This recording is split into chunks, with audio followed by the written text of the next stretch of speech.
Hi. So, hello everyone. I'm on a road trip in my car.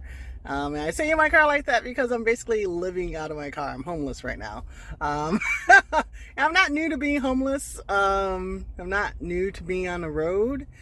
Um, it's a seeking and searching expedition, and I'm sort of embracing it fully.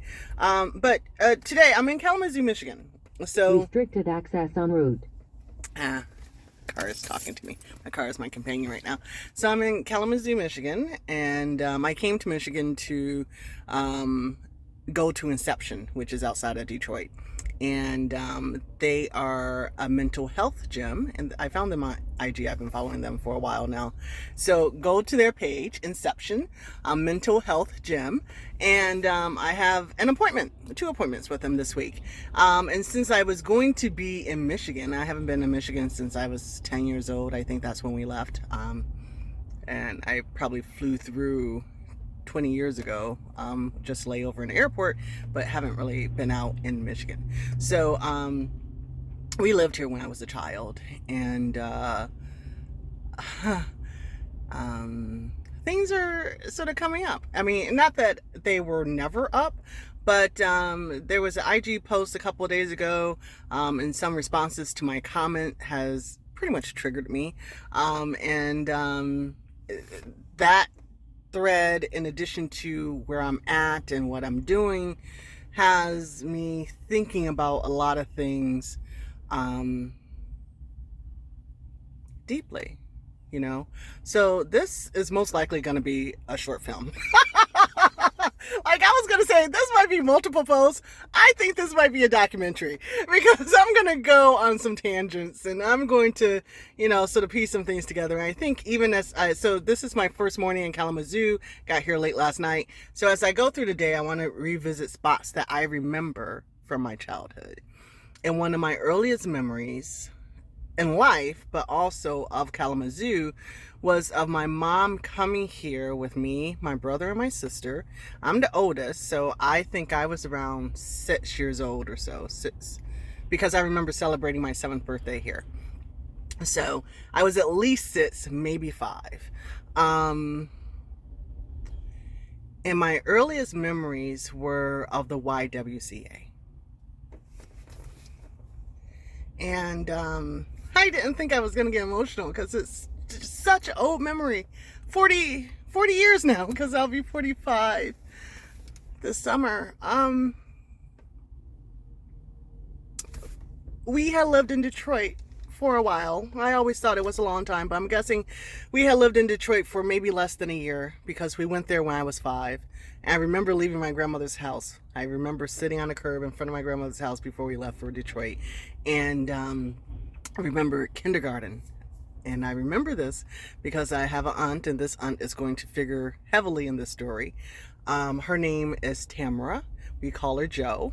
No need to hide and seek names right now, but we call her Joe. And she is an uncle's wife, my dad's oldest brother's wife. And that uncle figures heavily in this story also, as well as my dad.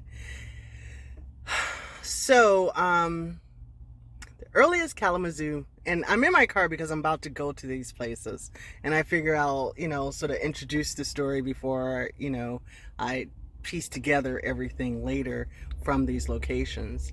So, what I remember is the YWCA. I remember that my mom sought shelter at the YWCA in Kalamazoo. And I remember that we participated in a church, prayer services and regular services that was within walking distance of this YWCA. And honestly, I think that was probably my first introduction to Christ. I do believe, although it's never been confirmed, I do want to visit the spot, of course.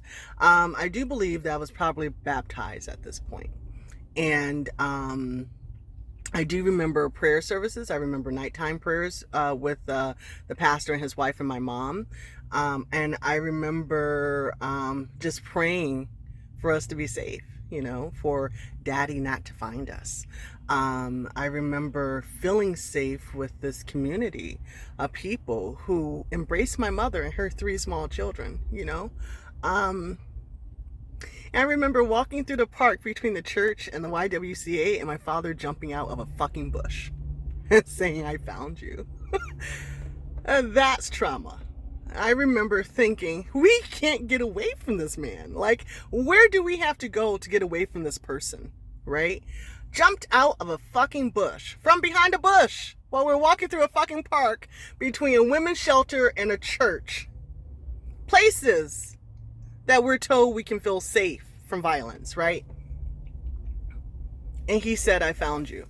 And so at this point, and I didn't think about this until this morning when I was preparing to leave the hotel room.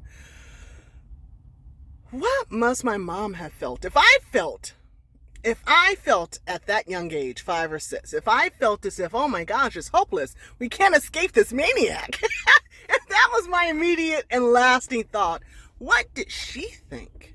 What could she have possibly think? Like, I've left a state, I've left my family, I've left a city, I've left your family, I left you, and yet you still keep popping up. And as far as I can remember, that was the last time my mom left my dad. 5 years later, she put him out the house. I remember that. Like, he left her a couple times, but he kept coming back. He always came back. It's like a badass penny, just kept coming back. Damn. But the only other time that I remember her putting him out, or we being separated from him, was when she put him out when we moved to Arizona. And that was about 5 years later. That's another part of the story, but not for now. My mom was 20. She would have been 20. So she had me at the age of 15. So she would have been 20 or 21. And I think that's important because I can't imagine. I'm 45. And I've lived longer than my mom ever did. And I can't imagine, with the life that I've had, having 3 small children, being in an abusive relationship, seeking help, not just from organizations and strangers, but from family, seeking help and not receiving it. I can't imagine it.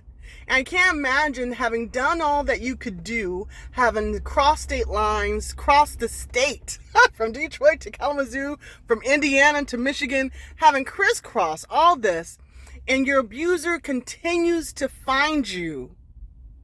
I can't imagine being poor, black, young, unemployed, no money, 3 small kids on welfare, and just trying to escape abuse and not being able to do it. I can't imagine that. And this was her life. And so I'm thinking, I know she was abused as a child.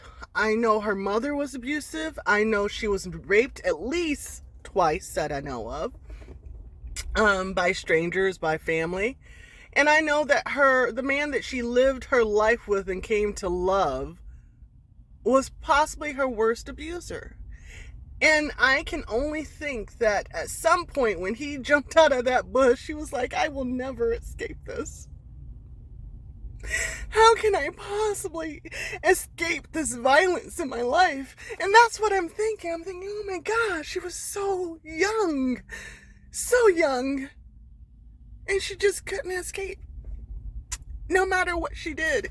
So, I'll come back to that because there was another trigger for that thought.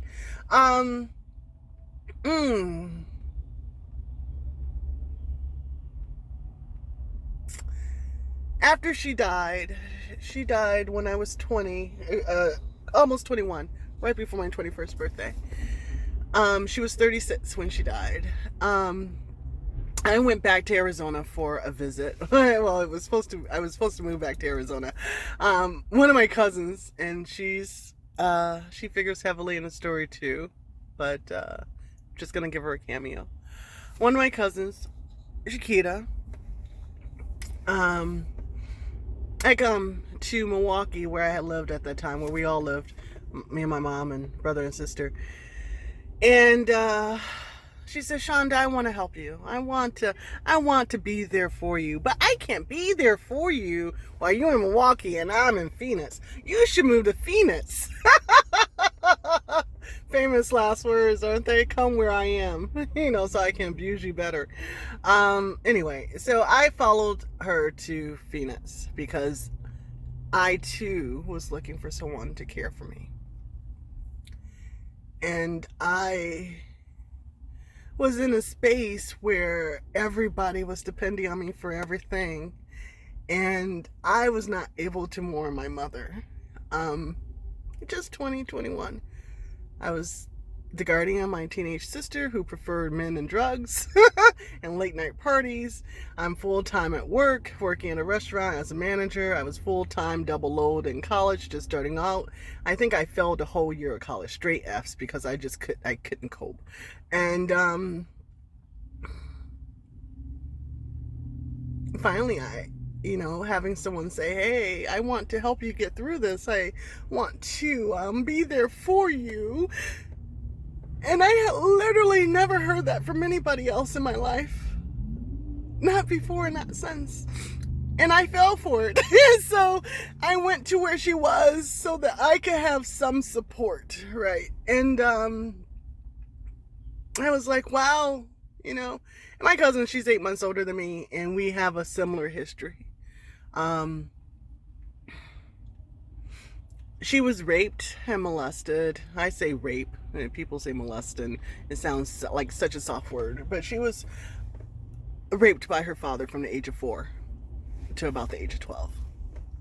And he raped me from maybe the age of 11 to 12.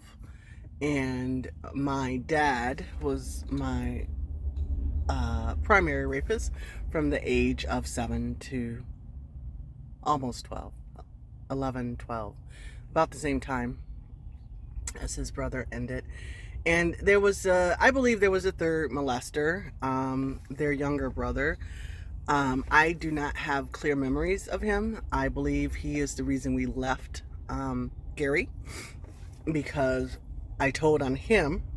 I remember waking up with him on top of me when I was about 5 years old, and I believe I told my grandmother, and she put him out the house. And we left for Detroit shortly after. So that's a shadowy memory, so I don't really talk about it because I can't really, no one wants to confirm it. Let me say that. So first of all, no one talks about this stuff, so I just have this shadowy memory. I know something happened. I'm sort of cool with the uncle, but at a distance, because I can't fully feel comfortable in identifying him as a perpetrator against my life, I don't attack that one. I don't, hold on to that one. But the other two, there's no doubt. They're very clear, they're very persistent, and they were very destructive. So anyway, so I share this history with my cousin.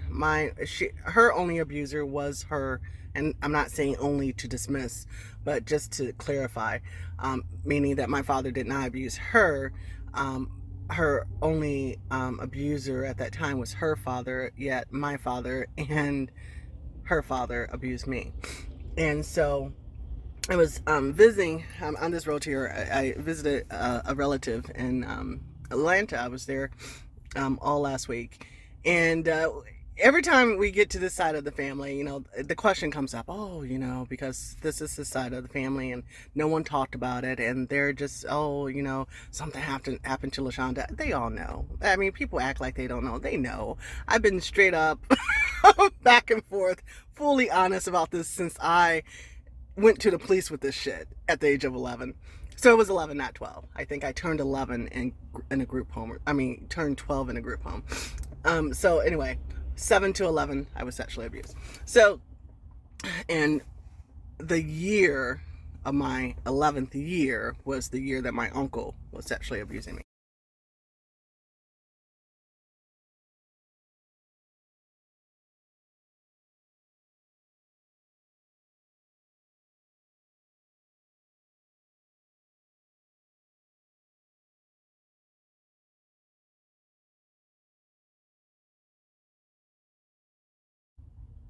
when I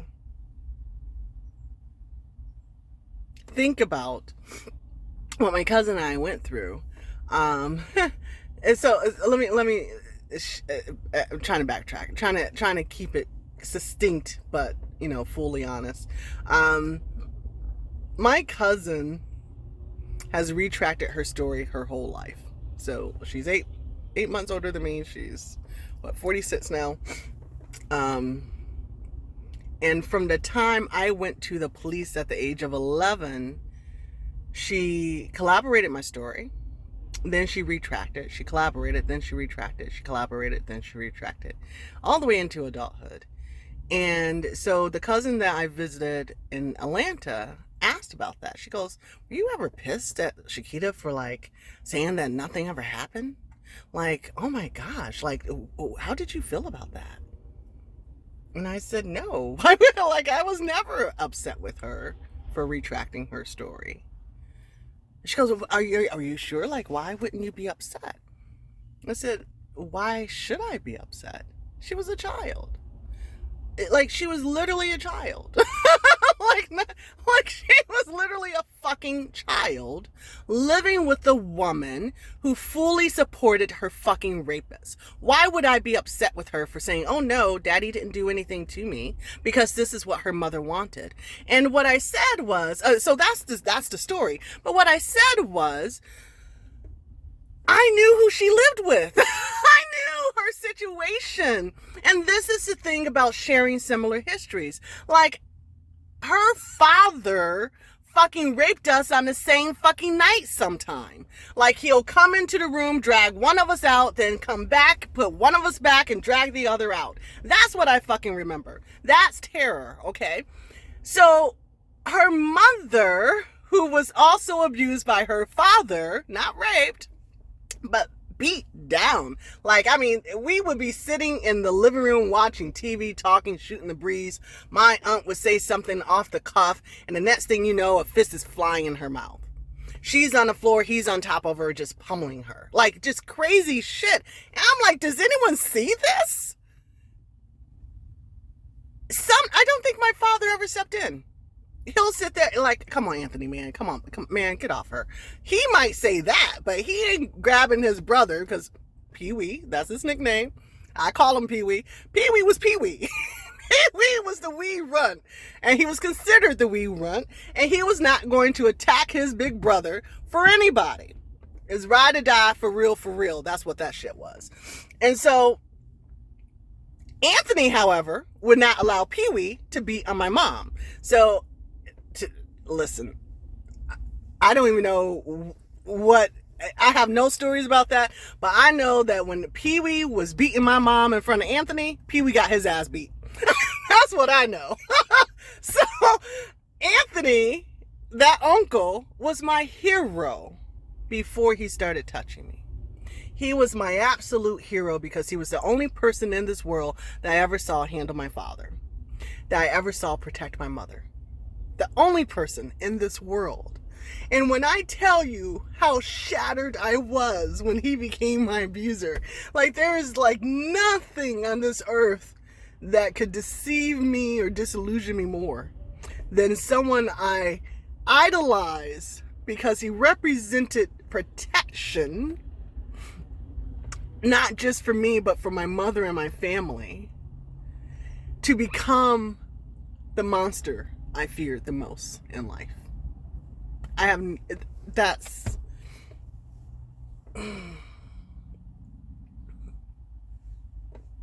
you know, so Shakita, back to Joe. So Anthony would beat Joe down. Joe, and now we're all sitting around watching this because we can't do nothing. Like I said, I'm a kid. My mom would be like Anthony now. If my mom stepped in, and she probably would, and she would probably grab a shoulder, but honestly, I don't remember seeing her doing that too much. He would stop, right? Because he wasn't trying to hurt my mom. And everyone says my mom was just gentle. She was just a sweetheart. She's remembered as this strong, quiet force. And mind you, she and my dad were neighbors. So they, by this point, they had known each other since they were kids, which was, I mean, they're still kids basically in their early 20s, but they were neighbors. So they all knew each other really well. But Jo would get up from the floor, however she got up, whether Anthony just got tired of hitting her, or my mom or somebody else tried to pull him off. And she would get up and she'll, shake out her wig, pull down her shirt, and walk about like it was nothing. And I remember, conversations where people were like, Jo, why are you still with him? I mean, he abuses you, he hits you, he beats you, like, and she'll look you up and down and say, my man has never hit me. And I'm like, but auntie, we literally just saw him beat your ass. And to this day, I haven't talked to her in 20 years, but to the day that I last talked to her, she would tell you that man has never put a ill finger on her. She would tell you and probably slap you for the trouble and tell you he has never abused her. He has never beat her. He has never slapped her, punched her, kicked her, nothing. And the whole family bore witness to this. So this is the type of person, the type of denial, right? Not somebody who can just deny their own truth, but someone who would deny your truth and your vision and your hearing and your senses. No, you didn't hear what you saw. You didn't see what you heard. You didn't hear or see nothing. My man loves me. And this is the delusional woman, right?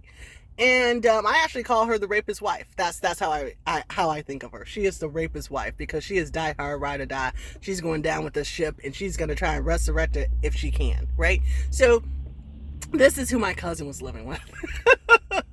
Not funny, but perhaps you can get an understanding. So this is who my cousin had to deal with on her own as the only child and the only other occupant in the household with this woman. So when Anthony went to jail, hi, I sent Anthony to jail. Hi, I sent Pee Wee to jail too. Yeah, so I went to the police on those mofos. They did full sentences. I showed up at probation hearings. Just one. I only had the strength for one, but he got denied, so I did good. But anyway, when Anthony went to prison, Shakita was stuck with her mother. And Jo made it her business to make sure that Shakita retracted her story. Jo made it her business that her family did not lastingly think of her husband as a rapist, as a child rapist, as a pedophile. She didn't want that image for her husband or her family. So Jo made sure that she paraded her, contrite child around and made sure that her child retracted the story in front of her grandmother, her aunts, and her uncles and family friends. Although I don't remember family friends so much because they're an enclave, a large family. But she made sure that Shakita told oh no, Daddy never touched me. Oh no, Daddy would never. Oh no, I just said that. I was so angry. I lie. So this is my young cousin at 12, 13, 15, 16, 18, 20, 21, 30. And every once in a while, shortly after she retracted, she'll come back and say, no, I can't keep up with this lie. He actually raped me. Like, he actually did this to me. And so this was a cycle throughout her youth, throughout her life, right? And I let her live it. Listen, I'm going to live my truth. I ain't going to let these people batter me into lying about my truth. So when my cousin in Georgia asked me, were you ever mad at her for retracting her story? I said, no. I knew what she was living with. Why would I be mad at this girl for trying to live in peace with her mother? The only way she knew how. The only way she knew how. By doing what her mother wanted her to do. And so that piece is part of what was triggered out of me. If I can figure out, I'm going to post the thread on the screen when I, put this together. But I follow this real estate guy, Tony the Closer, and he was stopped. He wasn't even stopped. He was parked at a hotel, and I guess he has a Lamborghini, and he had revved his engine. There was another Lamborghini in front of him, and they were revving their engines. I don't know, muscle car, men stuff, whatever. So he revved his engine. The other guy revved his and drove off. A cop walks up to him, the black guy, and says, basically, stop revving your engine. And Tony was like, well, what you mean? He goes, stop, you heard me, stop revving your engine. And Tony's like, he revved again or something like that. And he was like, later, whatever. And he got out of his car, went to his trunk. The boot of the trunk is in the front. And he's pulling up to the hotel. So he's like getting his stuff out. He said he had gone shopping. So getting his stuff out, and there was an AK in his trunk. And the cop, jumped on him, basically. Stop, pull over, get away, step away from the car, reached into his car, grabbed the AK, and was like, get on the ground now. And basically, we know how the story goes. Tony's on the ground, people are recording.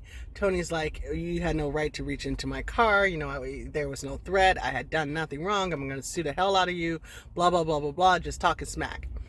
And the cop's like, yeah, that's your right. Yeah, that's your right. Turns out the cop was off duty. The cop was just basically being an asshole, right? So Tony is posting about this for a couple of days. I make some comments, and I guess he got sick of, I don't know. I won't even say what he got sick of. But anyway, after several of those posts, he says, black women, basically, why do you feel unprotected? Explain this to me. And so, I go in and I say, basically, actually, let me see if I can actually tell you what I said. Because, I thought I was pretty succinct. I try to just keep it simple, and all this stuff. Let's see where.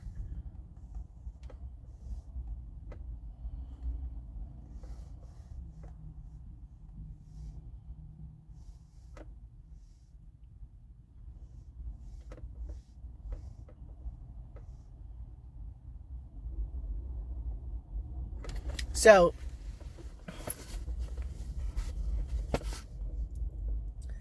Tony said, to my black women, I'm looking to better understand so I can be a part of the solution. So here's my question.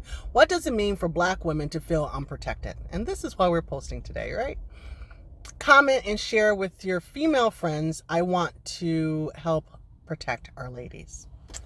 Now, I'm going to note here that the next day, he put up a picture of himself looking downtrodden and said, okay, I've had enough of this. Basically, what did he say the next day? Because I was like, wow. He goes,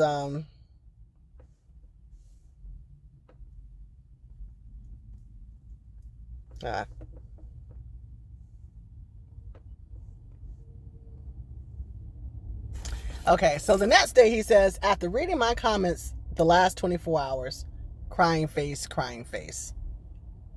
Hashtag it's our turn. So I don't know what the hashtag is our turn is, but it just don't, sort of play well. After asking black women, why don't you feel protected? You can only take comments for 24 fucking hours. That's all you got. And then you're like, oh my gosh, this is too much for my head. I can't handle this shit. Well, try living this shit. How about that? But anyway, I digress. So, whoo, child. So I answered. And I normally don't post. I usually don't comment on abuse or sexual assault or anything like that, because obviously it's personal. And it's not social media content type stuff, right? Because that flipping, oh, okay, I've had enough of this, is that type of stuff that just triggers the fuck out of you. Here I am triggered. But anyway, this is why I said, I was thinking about this yesterday. I walk with God, so I know I am protected. But I feel unsafe in this world. What that means to me is that there's no one willing to stand with me or for me. If I'm knocked down, I'm down until I can get myself back up. We speak of solidarity, but I haven't ever experienced having anyone on my side when I've been in need or attacked. So, some man whose profile picture is not showing says, what type of people do you surround yourself with? Oh my gosh. Woo. So I responded because I wasn't going to respond. I just said people are people. And he came back and he's since deleted this shit. But I remember pretty much how I responded because, like I said, it triggered me. So he came back with, fair, but, you know, most women don't choose the right man to be with, and not all men are good men, and women need to make better choices about their men. And, you know, you might want, you know, might be with one of these men who's all about flossing and all about money and don't care about the woman and this and that, blah, blah, blah. Just random shit. And literally, I just told you what I said. I said, we're on our own. That's what I said. We are on our own. And if we can't pick ourselves up, we're down until we can figure that shit out. That's what I said. And he's on this tangent about how, you know, I need to be a better man chooser. I need to, you know, look for a man who's gonna provide and not just be selfish and not just, you know, be about the, you know, what's this, when you're flossing, you know, just be about, oh, getting the clothes and the cars and the women and the, you know, extra women and all that. I didn't say nothing about a personal-ass relationship with a man. And this was literally life. It could be a man, it could be a woman, it could be your family, which is what I was referring to, family and friends. But, you know, he goes on this thing. So I responded. I said, you don't know me. I said, I literally said that black women have no support. And you came back and blamed me, judged me for being a bad decision maker. That's what you did. I said, you're people. Try being a better person. You're exhibit A. And that just pissed me off. Like, it was such a appropriate example of how black women literally have no fucking support. Not within our circles, not within our family, not within our friend, not within any type of situation. That a black man could reply to a black man's post on how black women can feel protected by saying they need to make better decisions on the men they choose, as if the men we choose are the only source of protection that we have.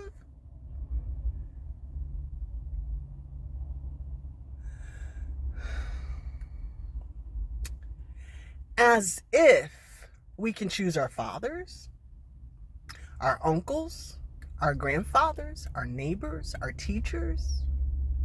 As if we can choose who's walking behind us in the fucking street, who's sleeping next to us in the room next door, the house next door, who's sleeping on a train. I've been to cost down fucking buses just trying to sit on a Greyhound and wake up with some man's hand between my legs. Like, how do you choose all these situations? How do you make better judgments with all these situations? Like, it makes no sense that you can say that, listen, I know I'm protected because I am a child of God. God is going to handle things always. But at the same time, I am unsafe in this world because I'm literally on my own in this world, right? And we all know, we can be, protected by God, but God doesn't withhold us always from harm, right? We still have to be vigilant. We still have to be aware of everything coming at us. And we still have to be ready to stand for ourselves and to stand on the word and to do what needs to be done to protect our interests, our bodies, our minds, our spirits, all this stuff, right? So that just triggered me, and it just had me, and again, being in Kalamazoo and remembering, so this is where Joe comes in. When my mom died, I went to Arizona, invitation, remember? Went to Arizona and got into, oh my gosh, I was about to get into a knockdown fight with my Aunt Joe. Because this bitch, and yes, I said this bitch, sat on the sofa. Now, mind you, my mom has been dead for a couple of months. Died in August. This is probably January. So within 6 months, my mom had died. Joe had claimed to be one of my mom's best friends. They're, married to the brothers, all that good stuff, right? Sisters-in-law. I hadn't seen Joe since I left Arizona at the age of 13, after putting her husband in jail. So I know she hates me. I know she can't stand me. I get it. I understand, girl. I took your man. Or, whatever, however you want to claim it. But that's probably how she thinks of it. You took my man for me. Whatever. Denial is a bitch. But anyway, so I'm sitting on the sofa. I actually went to her sister's house. So Joe's whole family is out there.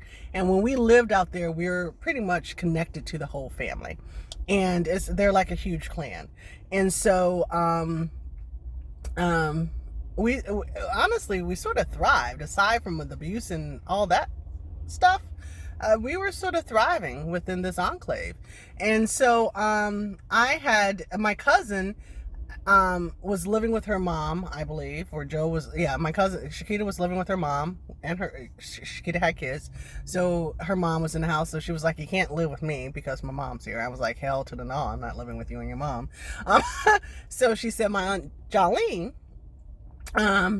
said you can stay with her until you get on your feet. Now, that should have been the first trigger. I mean, the first warning sign. She invited me out here, but yet she didn't even have a place for me to lay my head the first night. But whatever. I'm young. I'm 21. I'm still stupid. I'm hoping for love in all the wrong places. All that good stuff, right? So, Joe, being the bitch that she is.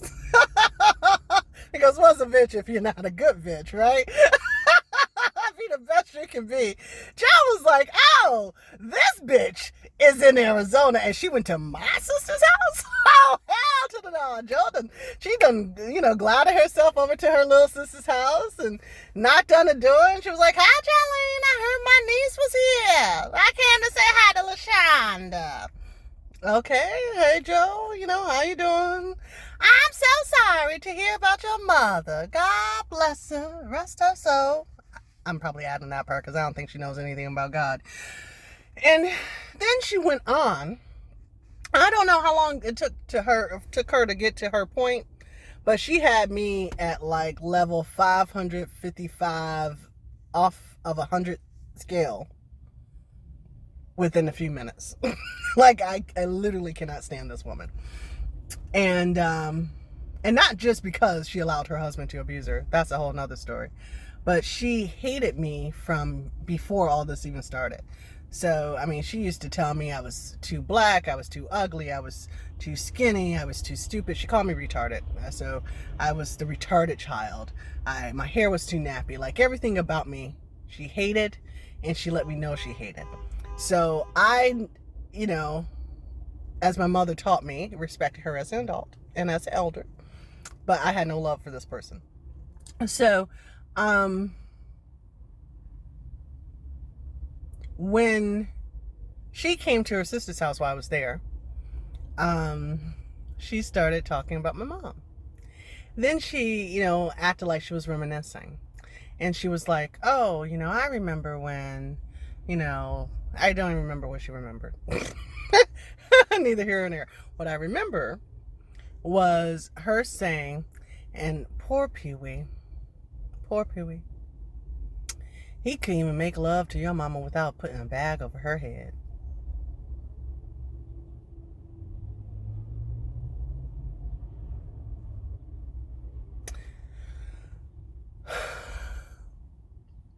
Six months after my mom had died, within 6 months after my mom had died, this woman started disparaging her as if she was too ugly and uncomely for her husband to enjoy sex with her without covering her head. And she's telling that to this woman's grieving child.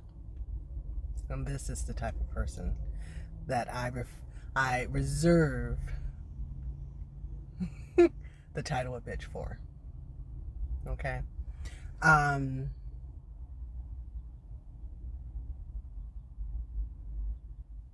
She said other things, but I remember that in particular.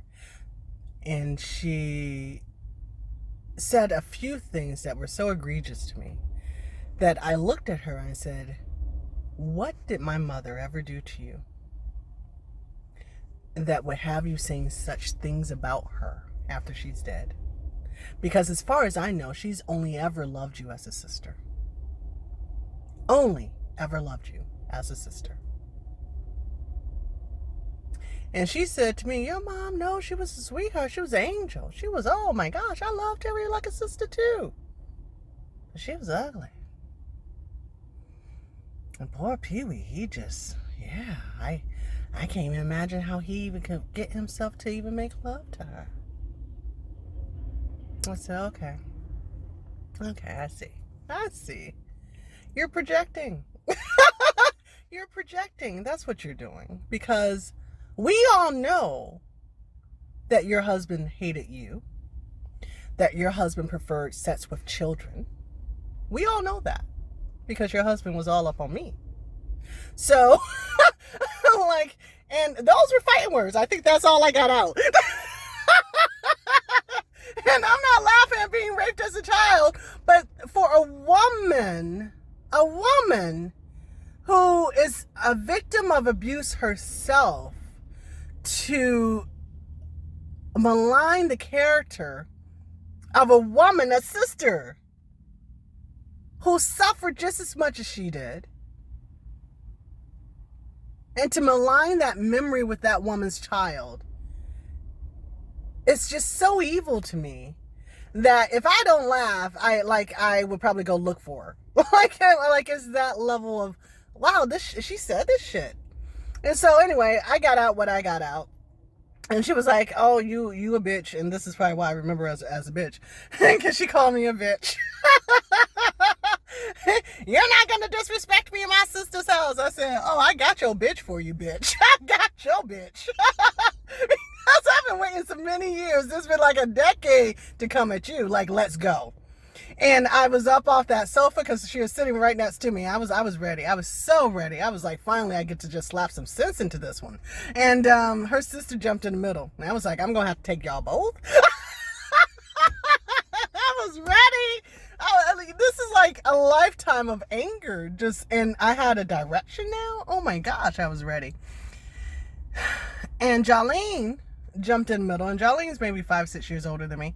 And she was like, LaShonda, I'm not going to let you, disrespect my sister in my house.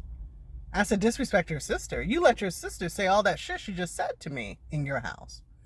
Well, but you can't, I can't let you beat her up. I can't. She was like trying to talk sense to me.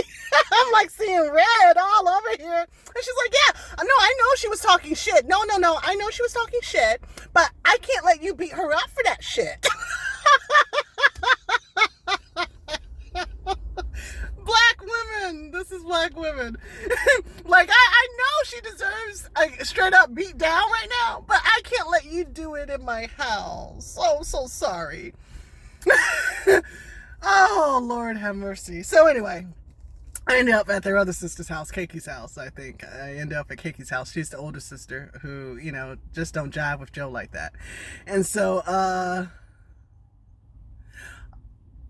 during that night, I think it was during that night, or maybe because I only saw Joe one other time, and that's when my grandma died. I think it was during that night, Joe told me that, because she's going down memory lane, remember? And she told me that she had called Pee-wee, and that could have been the trigger that got me disrespecting my elder, that she called Pee-wee to tell him where my mom had gone with the kid.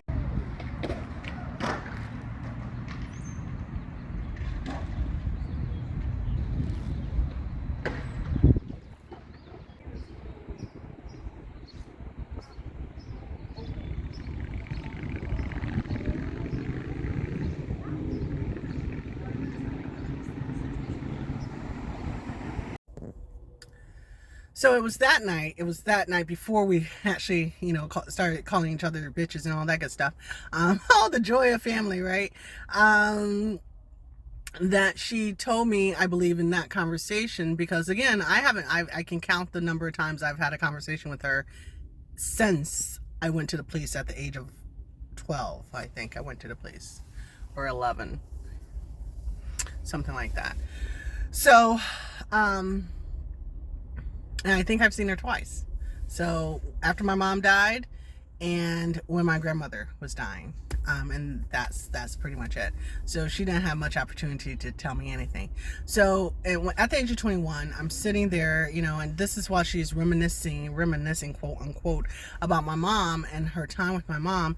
And she shared that, oh, you remember when y'all ran off to Kalamazoo? I said, yeah, I remember when we went to Kalamazoo. And she said, oh my goodness, Pee-wee was just besides himself. I just couldn't see. I couldn't just stand by and just let him just be so torn up. And your mom, we were in contact, and she was checking in, and I told Pee-wee, I said, Pee-wee, this is where Terry took your keys. You can go get her.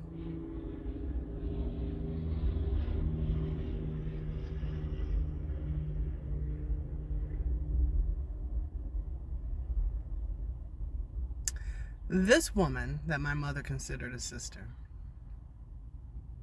a woman who was similarly abused by her own husband,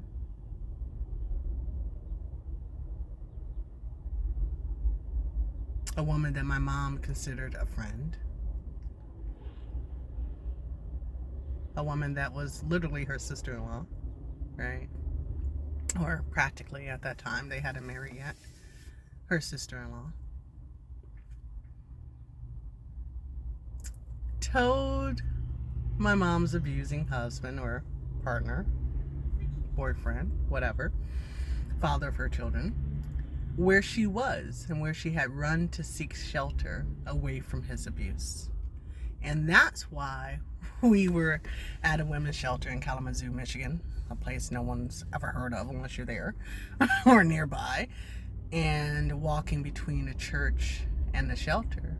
And this man popped up out of a bush. And I looked at her, and so when I say there was like a lifetime of anger, there was literally a lifetime of anger coming out of me while she sat here running down memory lane about things that she remembered fondly, as if she was helping, somebody, when she was changing courses of life, when she was... This is before Pee-wee abused me. This is before Anthony abused me. This is when I could probably still had a whole childhood or a whole life, where that first brush with abuse or sexual assault was just a shadow, like it wasn't a clear memory. I knew something had happened. I didn't understand what had happened. And my mom got me away from it, And so I'm sitting in that sofa in Arizona, and I'm looking at her like all this stuff is coming to my head. Like, what would my life be if she was a better human being? What would my life be if she had supported her sister instead of delivered her sister into her abuser's hands? What would my mother's life have been? Like, how would my mother had manifested her womanhood free of an abusive man who turned out to be the abuser of her child? Like, how could all of her lives have been different? My brother grew up resenting me.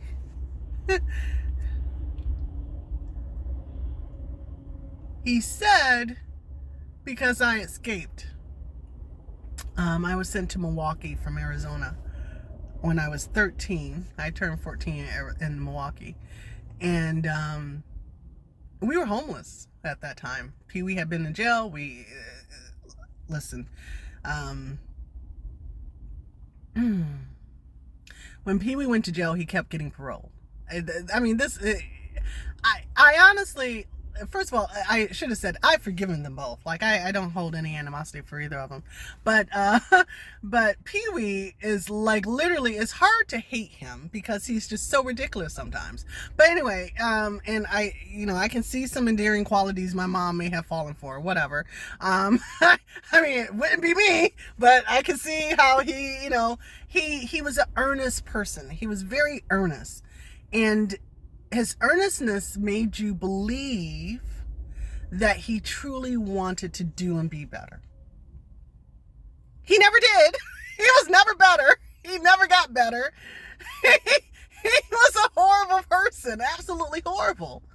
But he was so earnest in his desire to do better and be better that you bought into it. I bought into it.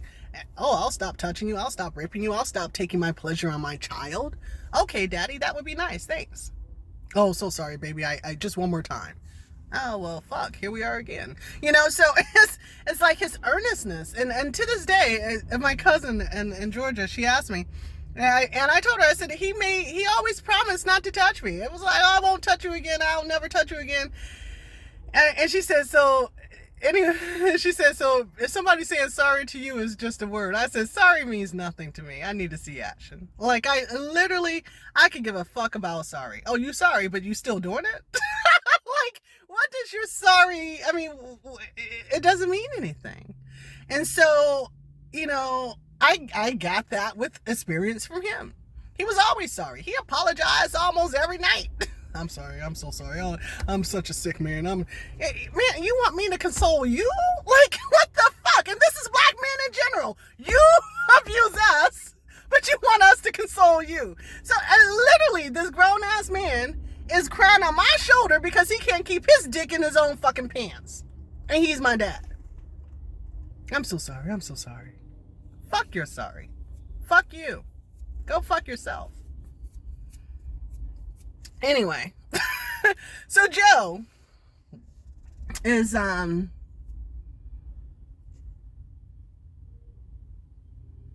sitting on the sofa telling me about how my mom trusted her so much that my mom ran away.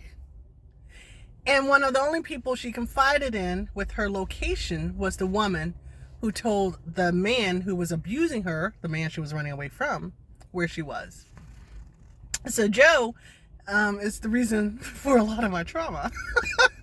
We're going to go back to sources and roots, which is what I'm doing. It's going back to sources and roots.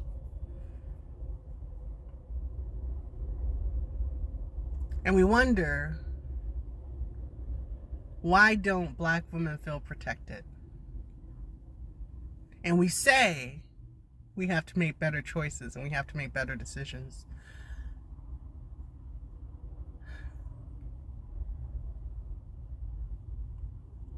But who, listening to this, would think that the one person you feel comfortable enough confiding in, your means to safety, would be the person that betrays you, right? No one thinks that. We all want to believe that there's someone on this earth that we can trust. We all want to believe that there's someone in this world who would sort of pursue our own best interests with us, right? And that the people that we trust to walk with us in life will live up to that trust. My mom didn't choose Joe as a friend. Joe was part of her life. I doubt she even chose Pee-wee as her man. He was just part of her life. And she grew to love him. However, you describe love or attachment or dependency or whatever any of that is. But she considered herself in love with him. And to her dying day, she proclaimed him the love of her life. So whatever that was for her, it was what it was. But I know that she tried to escape it. I know that she was successful at least once or twice, and that it was the people that she trusted that threw her back into the water. But why don't black women feel protected? She didn't choose her mother. And her mother was very abusive. I haven't heard stories about grandma abusing mom, but I've heard stories about grandma abusing her other kids because her other kids are still here to share those stories. I know she pulled her gun on her kids. I know she shot at her husband. I know that an uncle bear burns from a pot of hot water that she threw on him. I know that another uncle, or maybe the same uncle, has a lump in the head from a brick she threw at him. You know? Another uncle, who was her caretaker at the time, left. And this is like within the last 10 years.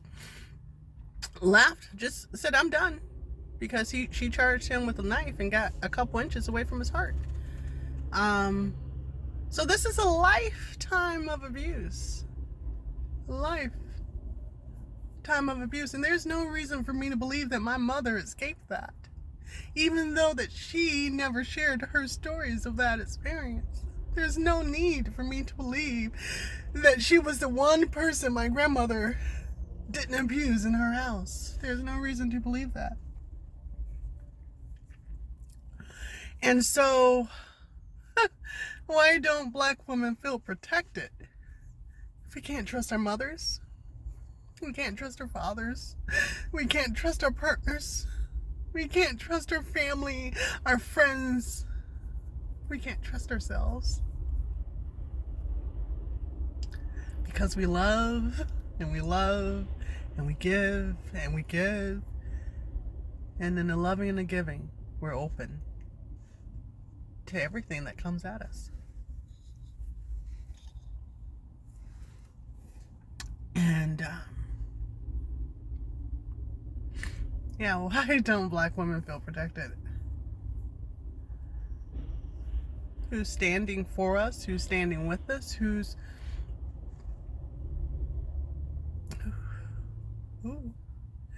you know, and I'll say here that even before Pee-wee, there's 2 rapes that I'm aware of. 2 different rape stories that I'm aware of concerning my mom. One she told me about. She said she was raped at around the age of 14. I believe it was a family member, a cousin or something like that. But I am not the product of that rape. Another relative tried to tell me that I was, but my mom said I wasn't. So I choose to believe my mom. And she had no need to lie. My uncle, her younger brother, my mom was the oldest, she has a brother who's a year younger, recently told me of a story when they were kids. I think she was in middle school. They were walking home from school, and they were chased by a group of boys. And the boys grabbed my mom, and they gang raped her. My uncle said he couldn't fight them off, so he ran to get his mom. And there was a lot of sadness as he shared that story. And I'm gonna say that I'm sure there's a lot of shame.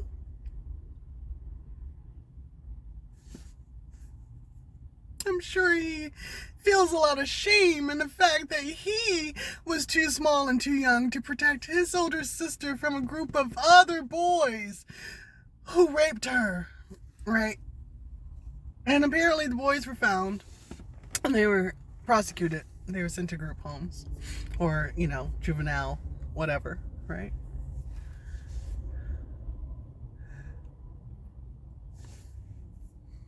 But even seeing that, my uncle still grew up to be a rapist. And he spent most of his life in prison for rape. So it's like one of these things where it's such a vicious cycle, right?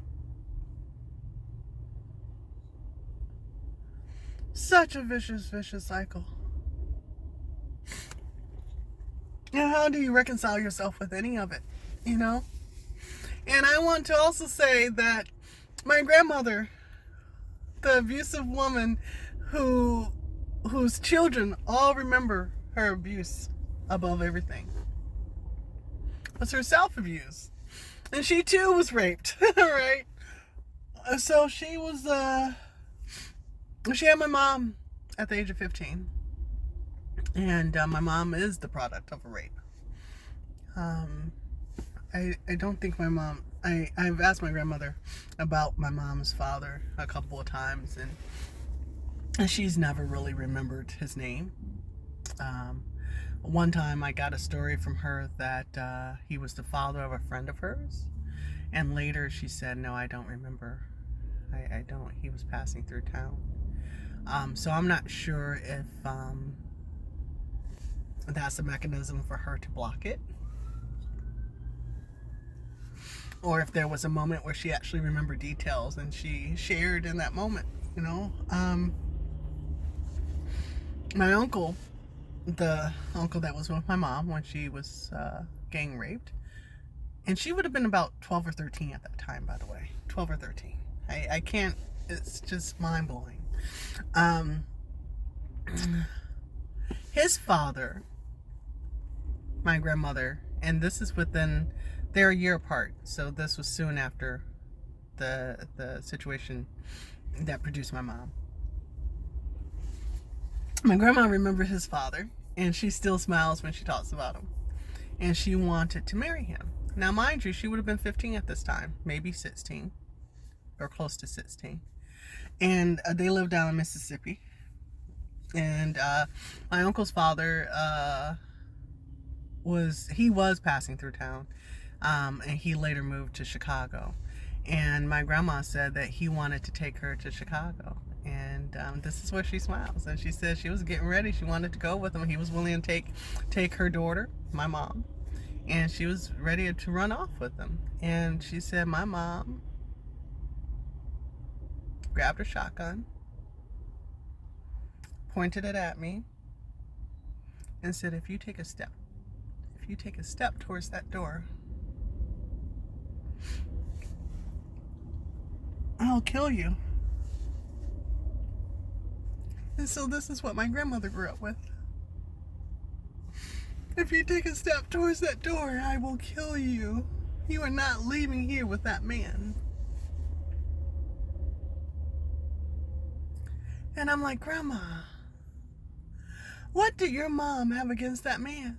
And she said, I don't know. I don't know what she had against that man. She just didn't want me with him. But shortly after, my granddaddy came along, and I can't for the life of me think of a logical reason that Grandma chose granddaddy over the, father of her second grandchild. But she did. Because granddaddy was like 27 years older than Grandma. So, granddaddy was old. I think he's close to at least 20 years older than Grandma. Probably, I think he was about 20. Maybe I'm just adding on years. Maybe 7, close to 20. But he was older. So for a 15-year-old girl, and you got a 30-something-year-old man come up in here talking about, hey, I'll take Bessie off your hands. Whatever. But, it could be that he was a neighbor or a child or the son of a neighbor. And, Grandma Lizzie felt more comfortable with that. I have no idea. Grandma doesn't have any idea. She just knows that, Grandma preferred granddaddy. That Grandma Lizzie preferred granddaddy over the father of her child. And granddaddy was allowed to take her. So she ended up going to Gary with granddaddy and having 6 more children. Eventually. So I think they stayed in Mississippi for a little bit because I have other aunts and uncles that were born in Mississippi.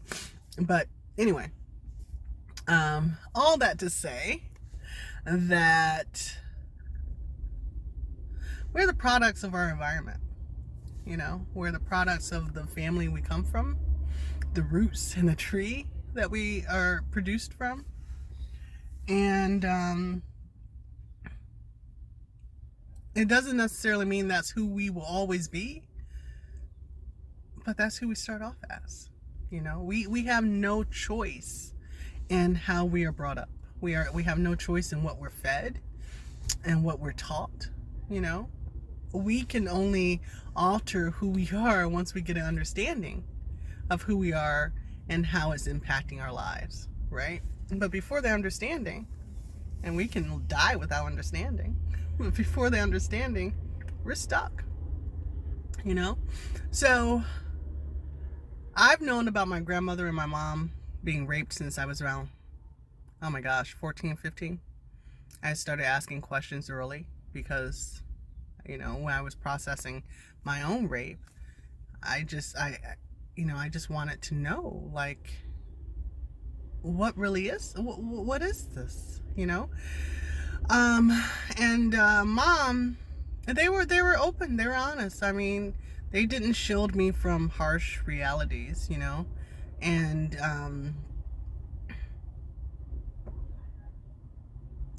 it was a hard, listen, I knew they both had children at the age of 15. And I knew that I didn't want children at the age of 15.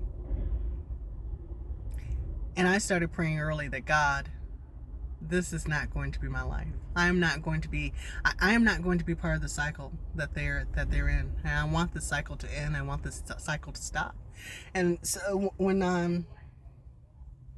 that was my prayer from early on. Like, I literally refused to date in high school because I didn't want to get pregnant.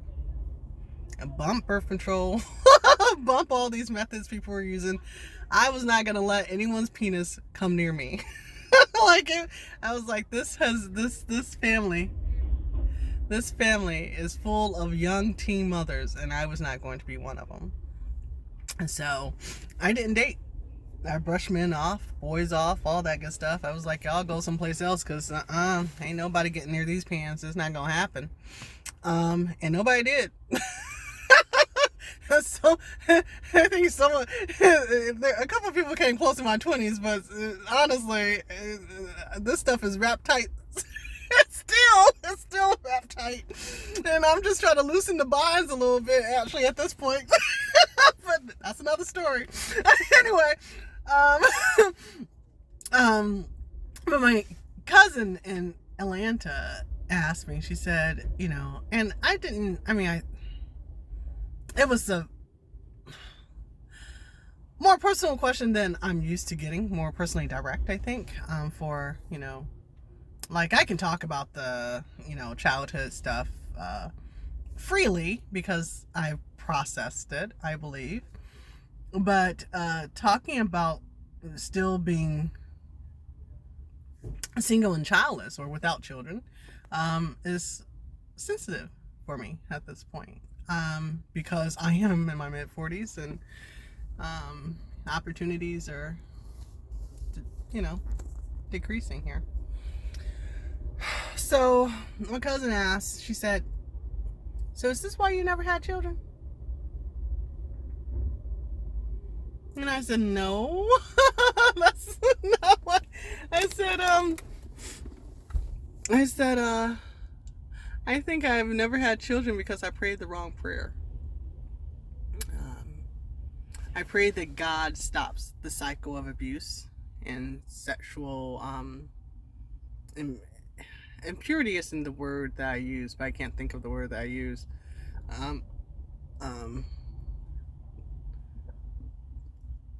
Sort of sexual depravity, but depravity isn't the word I'm thinking about either. But basically, there's some sort of sexual curse on this family, where there's just depraved acts throughout the whole history that I can find, you know, and hints of it, even in my family tree, where it's like, you know, first cousins marrying, and you know, men, uncles and nieces marrying. I mean, it's like, you know, or having children, and this is like in the tree. This is documented, you know, so on both sides of the family, not just one side, not just Pee Wee's side, you know, both sides of the family, and they weren't close by. One was in Arkansas, one was in Mississippi. So, you know, that tells me that that's just a culture, right, that was happening all over and not just prone to my family. But, you know, of course I grew up thinking it was just my family. That's the shame, right? And that's, you know, I think the only way we overcome is by letting go of the shame, you know. Why should I be ashamed of what someone did to me, you know? And that's not my burden. And those are their actions, you know. So, you know, they have to deal with their own stuff. But I'm going to get my stuff right. I'm going to be okay. You know, I'm not going to drag this around for all of my life and be, you know, torn down and all full of burden and all that stuff because somebody didn't know how to treat me as a human being, you know. But why didn't I have children? I would like to think there's still opportunity, you know, but at the same time I'm pretty much okay if it's not.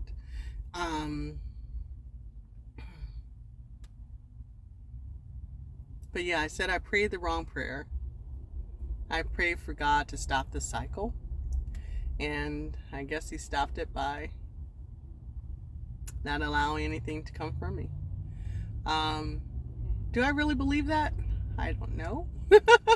It's something I tell myself to make me understand it.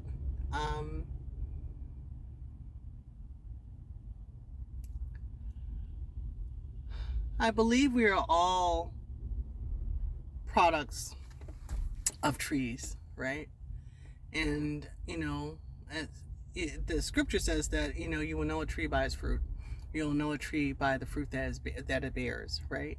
And so I think about, and I love my grandma Stewart, Pee-wee's mom. I loved her, I adored her, enjoyed spending time with her. But as she lay dying, I visited her when she was dying. All I could think about, and by then, that's the second time I saw Anthony after he had gotten out of prison. All I could think about was that she had 4 children and they're all rotten to the core. And how can you raise 4 rotten people? You know, I was wrestling with that. And I wasn't trying to blame her for, well, I guess, I mean, this is how it's coming out. And that's probably what it is. But I wasn't trying to blame her for raising 4 rotten human beings. You know, 3 child molesters and a person who only thinks in terms of sex or in terms of what sex can get her or her sexuality can get her from men who want a piece that she's withholding or whatever, you know, and has no real love for anybody, but is full of, you know, what she can get out of people, you know. Love her, but she's very extremely selfish, right? So it's like out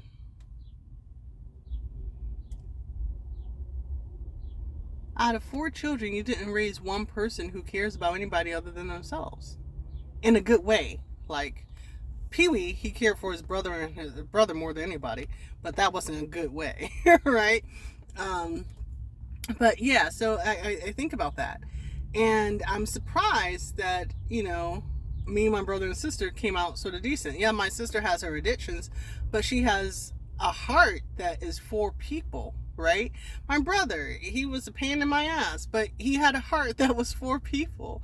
And I'm sure I get on everybody's nerves, but I have a heart that's for people, you know? And I can only say that this obviously comes from my mom. It doesn't come from my dad and his side at all. And yeah, I think, you know, for a while there was some fear that I would put more people like my family on earth. And the thought that came to me today was, you know, I can, you know, give them every good thing that I know of, you know, but it's up to them to choose who to be. You know, we all have a choice on who to be in life. And we're all from trees and we're all from roots, and we can be from trees that bear bad fruit, but we can choose how to alter our fruit's DNA. That choice is ours.